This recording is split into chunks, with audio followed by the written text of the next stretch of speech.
සුබ දවසක් හැමෝටම. ඔබ දැනටමත් ඉංජිනේරු කාර්මිකයෙකු ලෙස ශ්‍රී ලංකා ඉංජිනේරු සභාවේ ලියාපදිංචි වූ අයෙක් නම් ඔබට ඔබගේ ලියාපදිංචිය මාර්ගගත ක්‍රමය ඔස්සේ යාවත්කාලීන කිරීමට දැන් හැකියාව ලැබිලා තියෙනවා.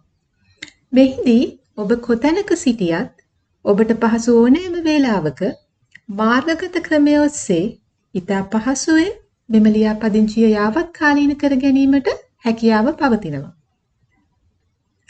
මම දැන් ඔබ දැනුවත් කිරීමට යන්නේ එලෙස මාර්ගගත ක්‍රමය ඔස්සේ ඔබගේ ශ්‍රී ලංකා ඉංජිනේරු සභා ලියාපදිංචිය යාවත්කාලීන කරගන්නා ආකාරයයි.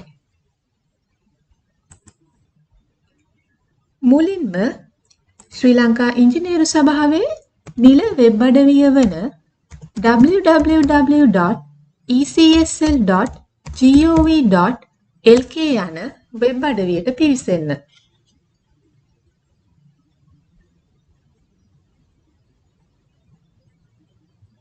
ඉන්පසු එම වෙබ් අඩවියේ ඇති මෙම රෙජිස්ට්‍රේෂන් බටන් එක මත ක්ලික් කරන්න. එවිට ඔබට මේ ආකාරයට foreign engineering practitioners, engineering technicians සහ other categories යනුවෙන් කාණ්ඩ 3ක් දැකිය හැක. මේ අතරින් engineering technicians යන කාණ්ඩය මත ක්ලික් කරන්න. එවිට ඔබට මේ ආකාරයේ ස්ක්‍රීන් එකක් දිස්වේ. ඔබ දැනටමත් ශ්‍රී ලංකා ඉංජිනේරු සභාවේ ලියාපදිංචිය ලබාගෙන නැති අයෙක් නිසා මෙම renew registrations යටතේ ඇති renew registrations link එක මත ක්ලික් කරන්න.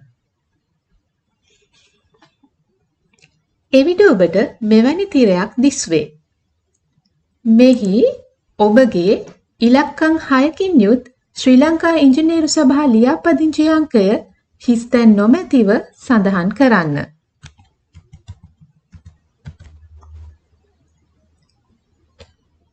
ඉන්පසු මේ ආකාරයට සර්ච් බටන් එක මත ක්ලික් කරන්න. එවිට ඔබට මෙවැනි තිරයක් දිස්වේ.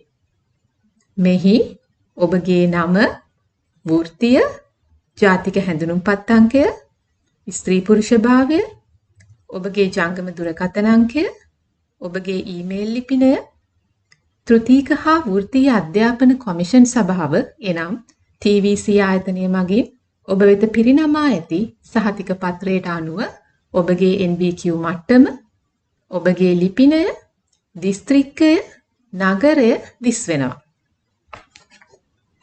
මෙහිදී කිව යුතු වැදගත් කරුණක් වන්නේ මෙහි ඇති ඔබගේ ජංගම දුරකථන අංකය, ඊමේල් ලිපිනය, ඔබගේ ලිපිනය, දිස්ත්‍රික්කය සහ නගරය ඔබට වෙනස් කිරීමට හැකියාව පවතින බවයි. මේ නිසා යම් ලෙසකින් මෙම තිරයේ දිස්වන මා කලින් සඳහන් කර ඔබට වෙනස් කිරීමට හැකියාව පවතින විස්තර නිවැරදි නොවේ නම් හෝ ඒවා යාවත්කාලීන වී නොමැති නම් එම විස්තර යාවත්කාලීන කර ගැනීමට එනම් අප්ඩේට් කර ගැනීමට මෙම edit details බටන් එක මත ක්ලික් කරන්න.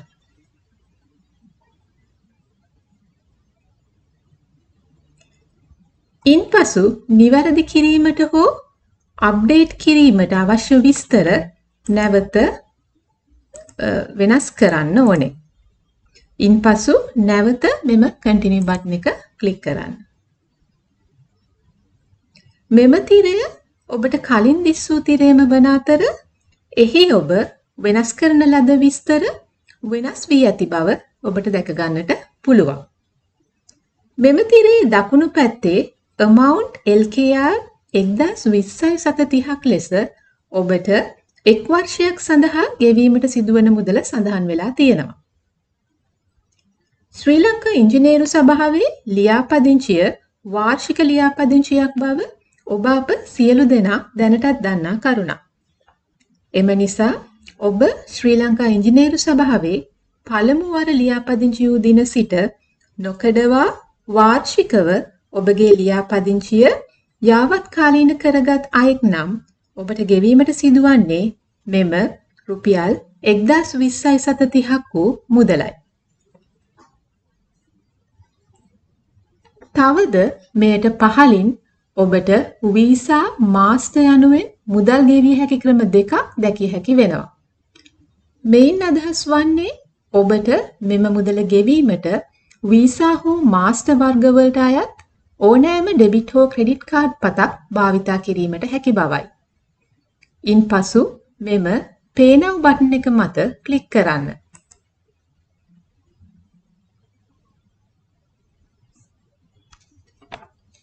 එවිට මේ ආකාරයට ඔබගේ ගෙවීම් කාඩ්පත් විස්තර ඇතුළත් කිරීම සඳහා තිරයක් දිස්වේ. එහි ඔබගේ ගෙවීම් කාඩ්පතේ විස්තර වන card holders name එනම් කාඩ්පතේ සඳහන් නම, card number එනම් කාඩ්පතේ අංකය, expiry එනම් කාඩ්පතේ සඳහන් කල් ඉක්ුත් වීමේ දිනය, මෙහිදී මාසය සහ වර්ෂය වෙන වෙනම සඳහන් කළ යුතු අතර එය මේ ආකාරයට මෙම drop down list වලින් තෝරාගෙන පිරවිය යුතු වෙනවා. මෙලෙස කාඩ්පත් විස්තර ඉතා නිවැරදිව ඇතුළත් කිරීමෙන් අනතුරුව Pay බටන් එක මත ක්ලික් කරන්න. එවිට ඔබගේ ගෙවීම සාර්ථකව සම්පූර්ණ වූයේ නම් ඔබට ඔබගේ ලියාපදිංචිය සාර්ථකව යාවත්කාලීන වී ඇති බවත් ඔබට ශ්‍රී ලංකා ඉංජිනේරු සභාව මගින් නිකුත් කරනු ලබන වාර්ෂික ලියාපදිංචි සහතිකය දින 14ක් ඇතුළත ඔබ ලබා දුන් ඔබගේ ඊමේල් ලිපිනයට මගින් ඔබට ලැබෙන බවත් සඳහන් මෙසේජ් එකක් ඔබට දැකිය හැකි වෙනවා. එම මෙසේජ් එක දිස්වූයේ නම් ඔබගේ ලියාපදිංචිය සාර්ථකව යාවත්කාලීන වී ඇත. ඔබට දින 14ක් තුල ඔබ ලබා දුන් ඊමේල් ලිපිනයට ඔබගේ ශ්‍රී ලංකා ඉංජිනේරු සභාවේ වාර්ෂික ලියාපදිංචි පත්‍රය සහතික පත්‍රය ලැබෙනු ඇත. තවද ඔබගේ ගෙවීම සාර්ථක වූ වහාම ඔබගේ ඊමේල් ලිපිනයට රෙෆරන්ස් නම්බර එකක් ඇතුළු අනෙකුත් අවශ්‍ය විස්තර ඇතුළත් වූ ඊමේල් එකක්ද ලැබේ. ස්තුතියි.